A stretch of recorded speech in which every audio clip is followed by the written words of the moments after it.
धन्यवाद अध्यक्ष महोदय। बहुत ही गंभीर विषय पर ध्यान आकर्षण जो प्रस्ताव आपने आज मंजूर किया है, आपका धन्यवाद करते हैं कि हमारे लिए बहुत ही चिंता का विषय है कि हरियाणा का एक भी शहर जो सौंदर्यीकरण की सूची आती है उसमें हरियाणा का एक भी शहर नहीं आता। लगे हुए कूड़े के ढेर और उस पर भ्रष्टाचार, बार बार इसकी खबरें भी छपती हैं। और मैं धन्यवाद करना चाहूँगी, माननीय मंत्री जी ने कहा है कि जो कानून बने उसमें अमेंडमेंट की आवश्यकता है। पहले तो जो कानून बने हैं वो भी अच्छे ढंग से लागू हों। अध्यक्ष महोदय, जिस प्रकार से इस समय जो है डायरेक्ट इलेक्शन की वजह से चेयरमैन है, चाहे वो म्युनिसिपल कमेटी हो, चाहे कॉर्पोरेशन हो, चाहे काउंसिल हो, और पार्षद हैं, accountability and responsibility of the chairman and the पार्षद शुड बी फिक्स्ड। और साथ ही साथ में अध्यक्ष महोदय, डीसी, एडीसी, एसडीएम, अब एक डीएमसी की नई पोस्ट डिस्ट्रिक्ट लेवल पर लगा दी गई है, तो उनके भी ड्यूटीज एंड रिस्पॉन्सिबिलिटीज आप फिक्स कर दें। हमने बार बार ये शिकायत लगातार 6-7 साल से तो मैंने ही उठाया कि झज्जर में सॉलिड वेस्ट मैनेजमेंट की जगह आइडेंटिफाई करके कूड़ा डालने की जगह सुनिश्चित की जाए, और कूड़ा उठाने के लिए भी सर अलग अलग टेंडर किए गए हैं।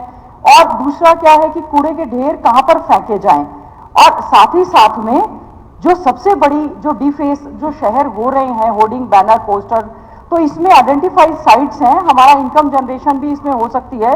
We should issue some of the tenders, जो भी टेंडर लें हम केवल ठेकेदारों के भरोसे पर ही सर ये जो है म्युनिसिपल कमेटी और काउंसिल की स्वच्छता और इसकी इनकम को ना छोड़े।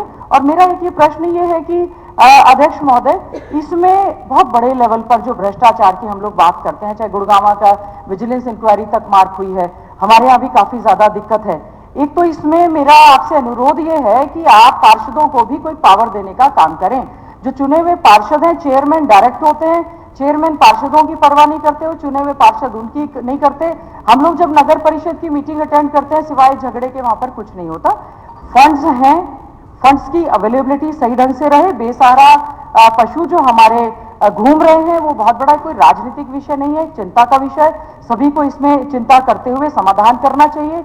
और जो स्ट्रीट लाइट्स का बहुत बड़ा एक विषय आ रहा है कि कौन स्ट्रीट लाइट के बिल की पेमेंट कौन करेगा, उसमें भी बहुत ज्यादा कहते हैं इतनी इतनी लाइटें पड़ी हुई है, लेकिन तो कहीं और ही जा रही है बात जी। देखो, आपने अपने नोटिस में क्लियर लिखा है स्वच्छता अभियान। सुनिए स्वच्छता अभियान में ये स्पेसिफिक है आप लोगों का जो ये नोटिस है, इसमें ये भी लिखा है, I am not talking of any cleanliness drive, failure of sanitation system, non supplying of safe drinking, ये सारी चीजें लिखी कि इनके बारे में नहीं। ये जो है प्लीज उस पर बोल रही है जी। ये तो ठेकेदारों पे और डंपिंग, ये तो कहीं और ही विषय चला गया।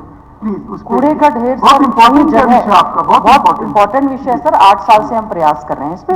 और सर एक और मेरा है कि आप इसमें लोकल बॉडीज की तरफ से, हमने कई बार ट्राई किया अर्बन लोकल बॉडीज की तरफ से, आप ये आइडेंटिफाई कर दें कि कौन से सीवरेज साफ करने की जिम्मेवारी कौन सी पब्लिक हेल्थ की है, किसकी पीडब्ल्यूडी की है, कि वो म्युनिसिपल कमेटी है। Accountability and responsibility of all should be fixed, ताकि एक साफ सुंदर स्वच्छ शहर बने। और जो ये होर्डिंग, बैनर, पोस्टर लगे हैं और कूड़े के ढेर हैं, इस पर सभी लोग मिलकर ये प्रयास करें कि हरियाणा में जो हम स्मार्ट सिटीज की बात करते हैं, कम से कम अभी साफ सुथर, और सब खुद अपनी सिविक कम्युनिटीज का भी स्वयं भी ध्यान रखें, और सरकार भी इसमें पूरी तरह से ध्यान रखने का काम करे। बहुत धन्यवाद।